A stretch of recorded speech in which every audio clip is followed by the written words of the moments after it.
ये है राजश्री मोरे। महाराष्ट्र की एक इन्फ्लुएंसर है, आर्टिस्ट है और राखी सावंत की अच्छी दोस्त है। महाराष्ट्र में ही रहती है और अच्छी खासी मराठी बोलती है। 2 दिन पहले रात की करीब 11 से 11:30 के बीच का टाइम था। अब राजश्री मोरे अपने खुद के ही घर अपनी खुद की ही गाड़ी से जा रही थी अपने ड्राइवर के साथ। तो तभी एक गाड़ी ने राजश्री मोरे की गाड़ी का पीछा करना शुरू कर दिया और फिर कुछ दूर चलने के बाद राजश्री मोरे की गाड़ी को टक्कर मार दी। अब राजश्री मोरे को लगा कि महाराष्ट्र है, इतना ज्यादा ट्रैफिक तो वैसे वहां पर रहता है, तो शायद किसी से गलती से टक्कर लग गई होगी। और उसने बिना कुछ देखे, बिना किसी को कुछ कहे वो आगे निकल गई। फिर एक गाड़ी इनोवा आई, उसने दोबारा से राजश्री मोरे की गाड़ी को टक्कर मारी। तब राजश्री मोरे और उसके ड्राइवर ने रिएक्शन दिया और राजश्री मोरे ने गाड़ी रोकने से पहले कुछ 2-3 लोगों को फोन किया और कुछ और देर तक गाड़ी को आगे चलाया। उसके बाद इनोवा गाड़ी आगे जाकर रुक जाती है, तभी राजश्री मोरे की भी गाड़ी रुक जाती है, यानी कि वो दोनों गाड़ियां थोड़ा सा आगे चलकर रुक जाती है और कुछ ही देर में वहां पर पुलिस भी पहुंच जाती है।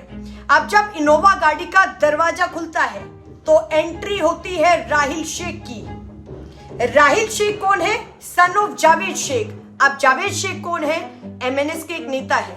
अब राहिल शेख नशे में धुत, हाफ नेकेड, कोई शर्ट नहीं, कोई टी शर्ट नहीं, कुछ नहीं पहना हुआ गाड़ी से निकलते हैं। अब इस दौरान राहिल शेख और राजश्री मोरे के बीच में बहुत ज्यादा अनबन होती है, लड़ाई होती है। अब मैं आपको पूरा वाक्य तो बता सकती हूँ, लेकिन मैं चाहूंगी कि आप खुद इस वाक्य को सुने। इसके पैसे 150 खालीमध्ये ठाण्याला जा, जावेद शेख कोण आहे विचार, आणि तो माझा बाप आहे. ओके. तर मग जावेद शेखला तुमच्या बापाने सांगितलं का गाडी माझ्यावर गाडी चढवायला? अरे ताई जा ना, काय घेणार भाई, बघून घे मला काय करतात. अब राजश्री मोरे के पास इस घटना के बाद कुछ रिपोर्टर्स आते हैं, तो राजश्री मोरे क्या कुछ कहती है आप वो भी सुनिए। चला कि वो ड्रंक है और वो अधनंग था, उसने कपड़े नहीं पहने थे, वो ड्रंक था, अधनंग था, उसकी पैंट एकदम नीचे की तरफ गिरी हुई है, गंदा सा पेट लटका हुआ है, पर उसको ये नहीं पता चल रहा है कि मैं नंगा हूँ। वो लड़का राहिल शेख पहले कहता है कि राज ठाकरे के घर जाकर पैसे ले ले, फिर कहता है कि मेरे घर जाकर पैसे ले आ,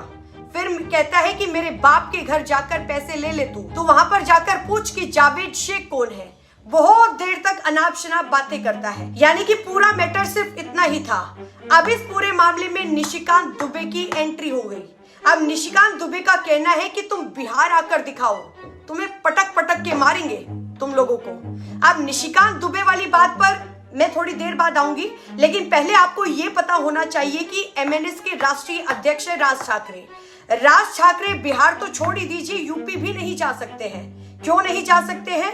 क्योंकि साल 2022 में राज ठाकरे बढ़ चढ़कर हिंदुत्व की बात कर रहे थे, हिंदुत्व को प्रमोट कर रहे थे।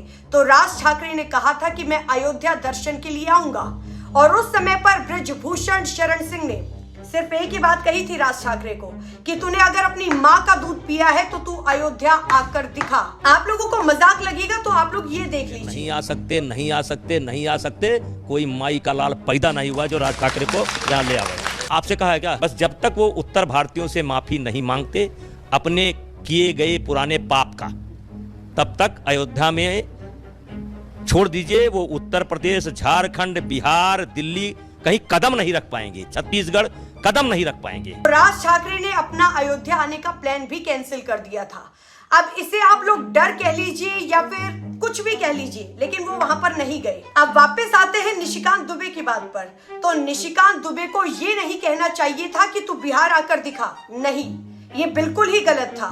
निशिकांत दुबे को निरहुआ की तरह जवाब देना था, दिनेश कुमार निरहुआ की तरह जवाब देना था कि मैं महाराष्ट्र आता हूं और अगर तेरे अंदर हिम्मत है तो मुझे तू महाराष्ट्र से बाहर निकाल कर दिखा, महाराष्ट्र से भगा कर दिखा। ये जवाब देना चाहिए था, जैसे दिनेश कुमार निरहुआ ने जवाब दिया था।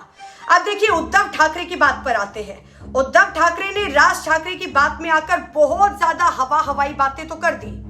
उन्होंने कहा था कि अगर मराठी की बात आएगी तो हाँ हम गुंडे हैं, ये बात उद्धव ठाकरे ने कही थी, लेकिन ये मराठी करते उनका खुद का ही दाव उल्टा पड़ गया है। अब उद्धव ठाकरे और आदित्य ठाकरे ये दोनों इस मराठी वाले मामले को साइड करने में लगे हुए हैं, यानी कि राज ठाकरे ने अपना जो नया प्लान बनाया था, राज ठाकरे अपना जो नया प्लान लेकर आए थे वो भी फ्लॉप हो गया।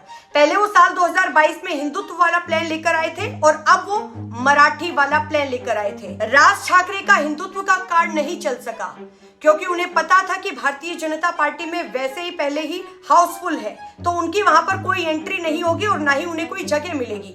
ये साल 2022 में राज ठाकरे ने हिंदुत्व वाला कार्ड चला था, तो उन्होंने फिर मराठी कार्ड खेलने की कोशिश की और अब वो भी फेल हो गया है। लेकिन महाराष्ट्र में इन दोनों लड़कियों की तारीफ करनी पड़ेगी। इन दोनों महिलाओं ने जो हिम्मत दिखाई है उसकी तारीफ करनी पड़ेगी। एक तो नॉन मराठी है और इस नॉन मराठी वाली लड़की ने परसों हिम्मत दिखाई थी और एक राजश्री है जिसने कल हिम्मत दिखाई है। इन दोनों की हिम्मत की तारीफ बिल्कुल करनी पड़ेगी।